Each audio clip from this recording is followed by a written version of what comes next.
जय हिंद दोस्तों, welcome back to my channel study with Raghavendra.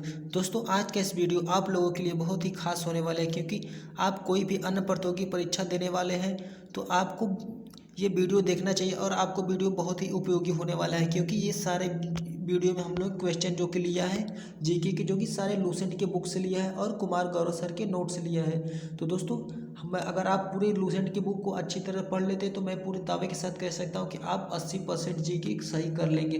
बाकी 20% की गारंटी नहीं लेते हैं दोस्तों, क्योंकि जीके ही है, जीके जो कि अभी अथाह है।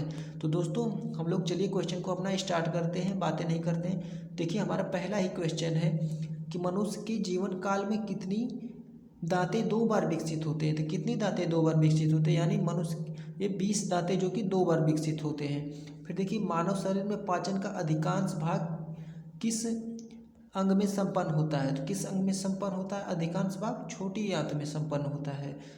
तो ये भी आपको ध्यान रखना है। फिर देखिए, मनुष्य के पाचन क्रिया कहाँ से प्रारंभ होती है। तो मनुष्य की पाचन की क्रिया कहाँ से प्रारंभ होती है? मुख से प्रारंभ होती है। फिर देखिए, अगला हमारा क्वेश्चन है, अगला क्वेश्चन है, सर्वप्रथम रक्त परिसंचरण तंत्र का अध्ययन किसने किया था? किसने किया था? हार्वे ने किया था। किसने किया था? हार्वे ने किया था। अगला हमारा क्वेश्चन है कि पेसमेकर का संबंध किससे है? पेसमेकर का संबंध किससे? हृदय का, हृदय से संबंध। दोस्तों, ये पेसमेकर जो कि आपको एनालॉजी के रीजनिंग में भी दे के पूछ सकता है। दोस्तों, आपको ये क्वेश्चन बहुत ही ध्यान से पढ़ना है ताकि आपको कहीं दिक्कत ना हो। फिर देखिए, पेसमेकर का कार्य क्या होता है। तो पेसमेकर का कार्य होता है दिल की धड़कन प्रारंभ करना। तो इसका ये हो जाएगा दिल की धड़कन प्रारंभ करना। फिर देखिए, गति के प्रेरक किससे संबंधित है। तो गति के प्रेरक हृदय से संबंधित है। फिर देखिए, कितनी भित्तियां पर रक्त द्वारा डालने पर दबाव को रक्तदाब कहते हैं। तो ये धमनी पर। फिर देखिए, सोते समय रक्तदाब में क्या परिवर्तन होता है। तो सोते समय रक्तदाब हमारा जो कि घटता है। देखिए, रुधिर का पीएच मान यानी खून का पीएच मान आपसे बहुत जगह पूछता है, तो इस 7.4 होता है खून का पीएच मान। फिर देखिए, अगला हमारा क्वेश्चन है, मानव रक्त प्लाज्मा में प्रायः पानी की प्रतिशत मात्रा कितनी भिन्नता होती है? 80 से 80% ही होती है। फिर देखिए, रक्त में पाई जाने वाली धातु, रक्त में कौन सी धातु पाई जाती है? रक्त में लोहा पाई जाती है। फिर देखिए, रक्त का शुद्धिकरण कहाँ होता है? तो रक्त का शुद्धिकरण किडनी में होता है। फिर देखिए, अधिकतम पोषक तत्व रक्त में कहाँ से अवशोषित किए जाते हैं? तो ये छोटी आंत में अवशोषित किए थे। फिर लार में कौन सा एंजाइम पाया जाता है? तो ये टाइलिन एंजाइम पाया जाता है। फिर देखिए, अगला हमारा क्वेश्चन है दोस्तों, पेट में भोजन को पचाने के लिए किसकी खास आवश्यकता होती है? तो ये एंजाइम की आवश्यकता होती है। फिर देखिए, लार किसकी पाचन में सहायक होती है? ये स्टार्च की पाचन में सहायक होती है। देखिए, मानव के आमाशय तथा अम्ल में एक्स उत्पन्न होने वाली भोजन के पाचन में सहायता करता है। ये हाइड्रोक्लोरिक अम्ल, इसका रासायनिक नाम होगा HCl। फिर देखिए, क्रैश चक्र में किसका संश्लेषण होता है? तो क्रैश चक्र में पायरुविक अम्ल का संश्लेषण होता है। फिर अगला हमारा क्वेश्चन, मानव शरीर में खून शुद्धिकरण की प्रक्रिया को क्या कहते हैं? तो मानव शरीर में खून शुद्धिकरण प्रक्रिया को हम डायलिसिस कहते हैं। क्या कहते हैं? डायलिसिस कहते हैं। फिर ये पेप्सिन बदल देता है किसको? प्रोटीन को पॉलीपेप्टाइड में। किसको बदलता है? प्रोटीन को पॉलीपेप्टाइड में बदल देता है। फिर ये पाचन क्रिया में प्रोटीन किस पदार्थ में बदल जाती है? तो पाचन क्रिया में प्रोटीन अमीनो अम्ल में बदल जाती है। तो बिल्कुल आपको ध्यान रखना है दोस्तों। ये सारे क्वेश्चन बायो से हमने लिया है। फिर हर एक टॉपिक को पूरा और सब्जेक्ट वाइज खत्म कर देंगे दोस्तों। अगला हमारा क्वेश्चन, वह अंग कौन सा है जो मानव शरीर में ग्लाइकोजन के रूप में कार्बोहाइड्रेट को जमा करता है? तो ये यकृत है। तो बिल्कुल आपको इसको ध्यान से देना और शिद्दत से पढ़ना है। फिर देखिए, पित्त किसके द्वारा पैदा किया जाता है? तो पित्त जो कि हमारा यकृत के द्वारा पैदा किया जाता है। अगला क्वेश्चन है हमारा, पित्त जमा होता है कहाँ? पित्ताशय में जमा होता है। फिर अगला हमारा क्वेश्चन, स्वस्थ मनुष्य का रक्तचाप कितना होता है? तो 120 mm से 120 mm और 80 mm। फिर ये दौड़ लगाते समय मनुष्य का रक्तचाप क्या होता है? डैश बढ़ जाता है। फिर ये सामान्य जीवन काल में मनुष्य का हृदय कितनी बार धड़कता है? 2 अरब बार। फिर देखिए, मानव शरीर में हृदय का कार्य क्या है? पंपिंग स्टेशन की तरह।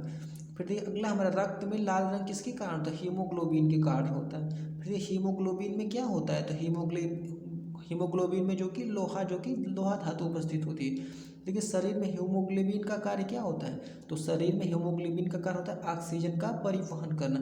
फिर देखो, हीमोग्लोबिन किसका महत्वपूर्ण घटक है? तो हीमोग्लोबिन RBC का महत्वपूर्ण घटक। फिर देखिए, हीमोग्लोबिन का कार्य क्या है? हीमोग्लोबिन का कार्य है जो कि ऑक्सीजन ले जाना क्या कार्य है इसका, ऑक्सीजन को ले जाना अंदर शरीर में हमारे, जो कि जिससे अच्छी तरह हमारे परिसंचरण रक्त परिसंचरण हो सके। फिर ये किसकी सहायता से रक्त द्वारा ऑक्सीजन ले जाया जाता है, तो ये लोहित कोशिका की सहायता से। सर दोस्तों ये जो कि हमारा क्वेश्चन है सारे बायो के हैं, जो कि बहुत ही इंपॉर्टेंट क्वेश्चन है। फिर ये जब कोई बाहरी पदार्थ मानव रुधिर प्रणाली में प्रविष्टि होता है तो प्रतिक्रिया कौन सा करता है, ये WBC करता है। फिर देखिए लाल रक्त कणिकाएं कहाँ उत्पन्न होती है, ये अस्थि मज्जा में होती है। फिर देखिए किसको RBC का कब्रिस्तान कहा जाता है, ये प्लीहा को, इसे मतलब ब्लड बैंक भी कहा जाता है। फिर देखिए मनुष्य का लाल रंग कोशिका का जीवन काल कितना होता है, 120 दिन होता है। फिर देखिए अगला हमारा है पचे हुए भोजन में मौजूद विषैले पदार्थ का कौन सा अंग चूषण करता है, तो यकृत करता है। अगला हमारा है मानव शरीर में लाल कण का निर्माण कहाँ होता है, तो अस्थि मज्जा में होता है। अगला हमारा लाल रुधिर कणिकाओं में का उत्पादन किसके द्वारा होता है, ये अस्थि मज्जा के द्वारा होता है। तो दोस्तों बिल्कुल ही आपको इसको अच्छे से ध्यान में रखना है आपको। फिर देखिए अगला हमारा क्वेश्चन है उच्च उन्नांश पर मानव शरीर में RBC की संख्या क्या होगी, बढ़ेगी। फिर ये सफ़ेद रक्त कणिका यानी व्हाइट ब्लड सेल्स का मुख्य कार्य क्या है, रोग प्रतिरोधक क्षमता धारण करना। फिर ये अगला हमारा क्वेश्चन मनुष्य में मेरुदंड में कितनी जोड़ी तंत्रिकाएं होती हैं, तो ये 31 जोड़ी होती है। फिर ये प्रतिवर्ती क्रियाओं का नियंत्रण केंद्र कहाँ पर है, ये करुशेक रज्जु में है। फिर ये स्तनधारी किसमें यूरिया बनाते हैं, ये लीवर में यानी यकृत में। फिर देखिए मानव शरीर में सबसे छोटी अंतःस्रावी ग्रंथि कौन सी है, अवधु ग्रंथि इसको बोलते हैं। फिर ये मूत्र का पीला रंग किसकी मौजूदगी के कारण होता है, ये यूरोक्रोम के जगह के कारण होता है, किसके यूरोक्रोम के जगह। फिर ये गुर्दे का कार्यात्मक यूनिट क्या है, तो गुर्दे का कार्यात्मक यूनिट जो कि नेफ्रॉन है। देखिए दोस्तों आपसे एक और क्वेश्चन पूछा है कि गुर्दे का अध्ययन क्या कहलाता है, तो गुर्दे का अध्ययन जो कि नेफ्रोलॉजी कहलाता है। तो बिल्कुल आपको ये भी आपको ध्यान में रखना है। तो ये किसकी कुंसंक्रिया के कारण मानव शरीर में मेस्कोडीमा होता है, तो ये अवटु ग्रंथि के कारण, किसकी अवटु ग्रंथि के कारण। देखिए मानव शरीर के भीतर खून की किसकी उपस्थिति के कारण नहीं जमता, ये हिपेरिन के कारण। फिर देखो अगला हमारा है रुधिर के प्लाज्मा में किसके द्वारा एंटीबॉडी का निर्माण करता है, तो ये लिम्फोसाइट के द्वारा। लिम्फोसाइट जो कि हमारा एंटीबॉडी में निर्माण करने में सहायक होता है। फिर एंटीजन यानी प्रतिजन एक ऐसा पदार्थ है जो प्रतिरक्षी के निर्माण को बढ़ावा देता है, एंटीजन। फिर देखिए आयोडीन युक्त हार्मोन क्या है, थायरक्सिन है। फिर देखिए मानव के श्वेत रक्त कणों में WBC का व्यास होता है लगभग 0.007 mm। देखिए अगला ही इम्पोर्टेंट क्वेश्चन है अपोहन का प्रयोग किस क्रिया को पूरा करने के लिए होता है, तो अपोहन का जो कि ब्रेक के लिए होता है। कि स्वेदन किसके लिए महत्वपूर्ण है, स्वेदन शरीर के तापमान को विनियंत्रित करने के लिए महत्वपूर्ण। देखिए सामान्यतः निषेचन होता है कहाँ पे होता है, डैश में गर्भाशय में होता है। देखिए एम्ब्रियोसेंटोसिस एक तरीका है जो बताता है भ्रूण के लिंग का। फिर देखिए मानव शरीर में रक्तचाप नियंत्रित करता है अधिविकसित। फिर देखिए जीवन रक्षक हार्मोन्स किस ग्रंथि से स्रावित होते हैं, तो ये एड्रिनल से होते हैं।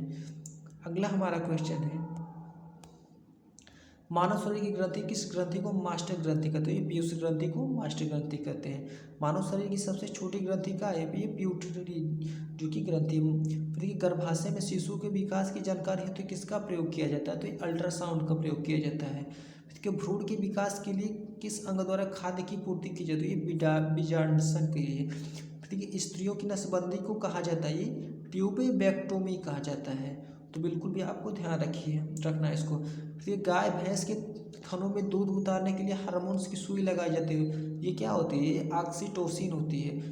दोस्तों गांव में आप लोग देखते होंगे जो कि गाय या फिर भैंस के दूध निकालने के लिए जो कि एक इंजेक्शन लगाया जाता है, जो कि उस इंजेक्शन का नाम क्या होता है, उस इंजेक्शन का नाम है ऑक्सीटोसिन। तो बिल्कुल आपको इसको ध्यान रखना है। फिर देखिए थायराइड ग्रंथि से थायरॉक्सिन स्रावित करने के लिए उत्तेजना करने वाले अंतःस्रावी ग्रंथि कौन सा है, तो ये TSH है। फिर देखिए मायोग्लोबिन में कौन सी धातु है, तो मायोग्लोबिन में तांबा धातु होती है। तो बिल्कुल आपको ऐसे ही ध्यान रखना है। दोस्तों एक वयस्क पुरुष में सामान्यतः हीमोग्लोबिन की मात्रा प्रति 100 ml होती है। रक्त है जो कि 5 GM यानी 5 ग्राम में। मानव शरीर का सामान्यतः तापक्रम कितना होता है, 9 डिग्री सेंटीग्रेड होता है। तो किस शारीरिक प्रक्रम से थ्रोम्बोबिन का संबंध होता है, तो ये रक्त जमाव से। तो दोस्तों अगर आपको वीडियो कैसा लगा, तो वीडियो अगर आपको अच्छा लगा तो कमेंट बॉक्स में ज़रूर बताइएगा कि आपको वीडियो कैसा लगा। तो हम लोग इसके आगे का क्वेश्चन को करेंगे और धीरे धीरे करके हम लोग पूरा लूसेंट की बुक को ख़त्म कर देंगे। दोस्तों फिर मिलेंगे किसी नेक्स्ट वीडियो में, तब तक के लिए जय हिंद।